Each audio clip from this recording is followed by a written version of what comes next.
13 అక్షరాలతో కూడుకున్నటువంటి మంత్రం. ఈ మంత్రాన్ని మనకు అందించినటువంటి మహానుభావుడు సాక్షాత్తు స్వామి హనుమ. ఆయనయే ఒకప్పుడు అవతార స్వీకారం చేశారు. సమర్థ రామదాసు గారిగా వచ్చినప్పుడు ఈ శ్రీరామ జయ రామ జయ జయ రామ అన్న మంత్రాన్ని మనకు అందించారు.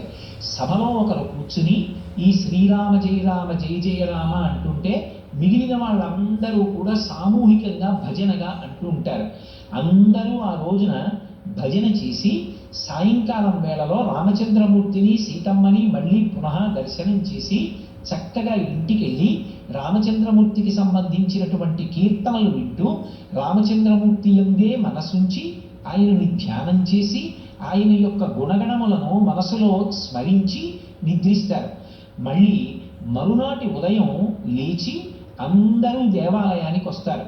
దేవాలయానికి వచ్చి భజన చేసి అందరూ తమకి కలిగినటువంటి ద్రవ్యాన్ని ఒక చోటికి చేర్చి అన్నప్రసాదాన్ని భారీగా ఉండి స్వామికి మహానైవేద్యం చేసి శ్రీరామనవమి మరునాడు మధ్యాహ్నం